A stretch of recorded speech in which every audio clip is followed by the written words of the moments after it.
Hello guys. तो perfect world enemy series के पिछले एपिसोड पर हमने देखा था एलेक्स को उसके ग्रैंडपा प्यूरिफिकेशन पूल पर मेडिटेट करने के लिए कहा था। साथ ही उससे ये भी कहा था इस प्रोसेस में तुम्हारी जान तक जा सकती है। पर एलेक्स अपने जान का परवाह न करते हुए उस प्रोसेस को पूरा करने लगता है। फिर हम कुछ बीस्टों को देखते हैं जो आपस में फाइट करते हुए आगे बढ़ रहे थे। तो देखेंगे आज की एक्सप्लेनेशन में कि वो बीस्ट क्यों फाइट कर रहे थे। अब एपिसोड 5 की स्टार्टिंग पे हम देखते हैं एलेक्स जिस छोटे से बार्ड के साथ बचपन में खेला करता था वो भी एलेक्स की उस प्यूरिफिकेशन प्रोसेस को देखने के लिए सबके साथ वहाँ पर आया था। फिर हम एलेक्स को देखते हैं जो उस प्रोसेस को पूरा करने में लगा हुआ था। अब हम रेड फिनिक्स बर्ड और जायंट गोरिल्ला बीस्ट के बीच फाइट को देखते हैं। तभी एक और बीस्ट गोरिल्ला बीस्ट के ऊपर अटैक कर देता है पर वो उसके गाल में एक जोर से लगा देता है। गाइस, असल में ये सभी बीस्ट एक सीक्रेट माउंटेन ट्रेजर के लिए आपस में फाइट कर रहे थे और तभी वहाँ पर धरती को फाड़ के वो सीक्रेट माउंटेन ट्रेजर बाहर आता है और अब वो सभी उस ट्रेजर को देखकर वो सभी दोबारा एक दूसरे से फाइट करने लगते हैं। जहाँ वो ट्रेजर एक बार गोरिल्ला बीस्ट के हाथ तो एक बार लायन बीस्ट के हाथ। और अब उन सभी के फाइट करने की वजह से वहाँ पर काफ़ी तबाही हो रही थी और इसी वजह से वहाँ पर एक वोल्केनो एक्टिवेट हो जाता और आसपास वहाँ पर आग के गोले गिरने लगते हैं। और अब वो ट्रेजर किसी को भी ना मिलने पर वो सभी काफ़ी गुस्से में आ जाते हैं और वो अपने पावर की मदद से वहाँ पर तबाही मचाने लगते हैं जिससे माउंटेन से काफ़ी ज़्यादा मात्रा में लाभा निकलने लगता है। और अब वो लाभा इतनी ज़्यादा मात्रा में फैल गई थी कि वो स्टोन विलेज पर भी पहुंच गया था। अब ये सब देखकर गॉड ल्यू वहाँ पर एक टेलीपोर्टेशन पोर्टल ओपन कर देते हैं और सारे स्टोन विलेज के लोगों को उसके अंदर जल्द से जल्द आने के लिए कहते हैं। अब गॉड ल्यू की बातें सुनने के बाद सेन सेकेंड हेड और उसके साथियों को यहाँ से वापस जाने के लिए कहते हैं पर वो सेन और एलेक्स को छोड़कर वहाँ से जाना नहीं चाहते थे। फिर सेन उन्हें कुछ भी करके वहाँ से भेज देते हैं और एलेक्स के साथ वहीं पर रहते हैं क्योंकि प्यूरिफिकेशन के प्रोसेस में किसी को डिस्टर्ब किया नहीं जा सकता था और अगर कोई पर्सन इस प्रोसेस को बीच में छोड़ता है तो उसकी वहीं पर डेथ हो जाती है। तभी वहाँ पर भूकंप आने की वजह से वहाँ पर वो केव टूटकर गिरने लगता है पर सेन और फिनिक्स बर्ड मिलकर उस केव को गिरने से बचा रहे। अब एलेक्स की कल्टीवेशन पूरा होने के बाद एलेक्स अपने सामने जायंट लायन बीस्ट का सोल बॉल को देखता है। फिर वो उस सोल बॉल को एब्जॉर्ब कर लेता है। अब उस प्रोसेस को पूरा होने के बाद एलेक्स अपने आप को काफ़ी ज़्यादा ताकतवर महसूस करता है। अब वहाँ भूकंप आने की वजह से वो मेडिकल बात उसे घसीटते हुए केव से बाहर लेकर आता है। अब उसे देखकर उसके ग्रैंडपा एलेक्स को कहते हैं जल्दी से मेरे पास आओ पर एलेक्स उस मेडिकल बात को उठाने लगता है। अब ये देखकर उसके ग्रैंडपा उससे कहते हैं उसे छोड़ो और जल्दी से मेरे पास आओ और हम यहाँ से निकल जाएंगे। पर एलेक्स उस मेडिकल बात को उठाकर उस बर्ड को पकड़ा देता है। फिर वो सभी वहाँ से निकल जाते हैं और टेलीपोर्टेशन पोर्टल के पास चले जाते हैं। गाइस, आप यही सोच रहे होंगे इतनी मुसीबत में रहने के बाद भी एलेक्स क्यों उस मेडिकल बात को अपने साथ लेकर आया। असल में वो मेडिकल बात स्टोन विलेज के मेंबर्स की कल्टीवेशन के लिए काफ़ी ज़्यादा इम्पोर्टेंट है और अगर ये मेडिकल बात उनके पास नहीं रहता है तो एलेक्स के साथ साथ उसके दोस्त भी कल्टीवेशन करके अपना लेवल बढ़ा नहीं पाएंगे। साथ ही वो किसी बीस्ट का सोल बॉल को भी एब्जॉर्ब कर नहीं पाएंगे। बस इसीलिए एलेक्स उस मेडिकल बात को अपने साथ लेकर आया है। फिर वो सभी टेलीपोर्टेशन पोर्टल के पास पहुंचकर वहां से एक सुंदर सी जगह पर टेलीपोर्ट हो जाते हैं जो उन सभी का नया स्टोन विलेज था और अब वो अपने नए घर को देखकर काफ़ी ज़्यादा खुश हो रहे होते हैं।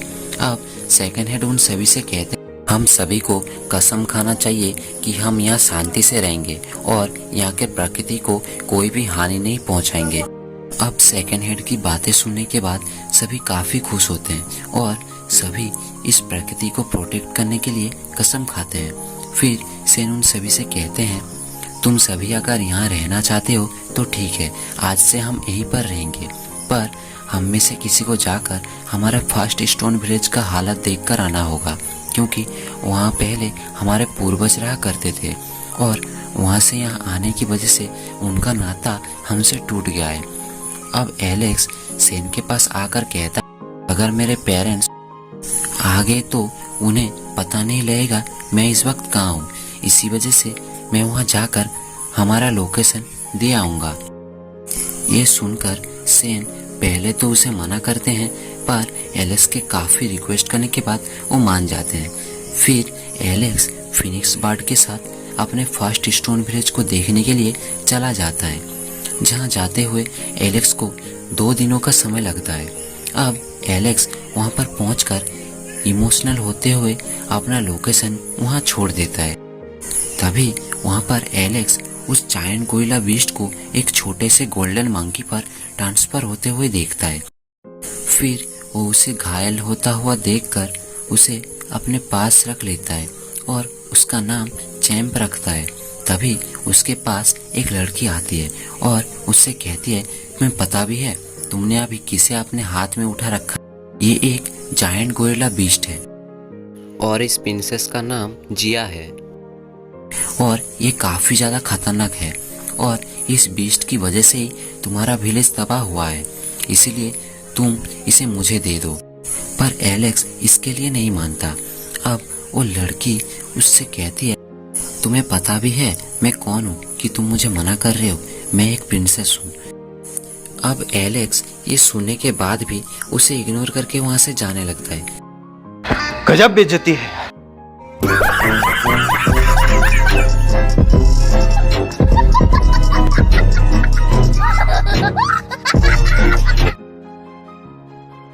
पर वो लड़की उसे रोकने के लिए कहकर उसे सोने और मोतियों की लालच देती है और कहती है, ये रखकर तुम वो सुप्रीम बीस्ट मुझे दे दो। पर एलेक्स इसके लिए नहीं मानता और कहता है, अगर ये वही सुप्रीम बीस्ट है तो मैं इसे अपना दोस्त बना के रखूंगा। और अब वो लड़की गुस्से में आकर एलेक्स के ऊपर अटैक करने लगती है, पर एलेक्स उसके अटैक्स को डॉज कर देता है। अब ये देखकर जिया उड़ते हुए अपना स्पेशल अटैक करती है, पर एलेक्स इन अटैक्स को भी बड़ी आसानी से डॉज कर लेता है और उसके ऊपर काउंटर अटैक करके उसे दूर ढकेल देता है। फिर एलेक्स उसे बेवकूफ़ लड़की कहकर वहाँ से जाने लगता है। अब ये देख जिया रोने लगती है, क्योंकि वो एक छोटे से गांव के लड़के को हरा नहीं पा रही है। अब एलेक्स जिया को रोता हुआ देखकर उसके पास आता है और कहता है, मैं जानता हूँ इसने मेरे गांव को तबाह किया है, फिर भी मैं इसे अपने पास रखूँगा और इसे अपना दोस्त बनाऊँगा। अब एलेक्स जिया को रोता हुआ देख उससे कहता है, मैं बस तुम्हें चैंप को देखने के लिए दे सकता हूँ। फिर एलेक्स जिया के हाथ में चैंप को दे देता है, जिसे लेकर जिया काफ़ी खुश होती है। तभी वहाँ पर राजघराने का एक गाड़ी आता है और उसमें से एक पर्सन उतरकर जिया से कहता है, राजकुमारी, आपको महाराज ने याद किया है, इसीलिए आपको तुरंत मेरे साथ जाना होगा। फिर जिया एलेक्स को अगली बार मिलने के लिए कहकर वहाँ से चली जाती है। फिर एलेक्स वापस स्टोन विलेज आ जाता है। फिर चैंप गॉडलिव के पास लेकर आता है।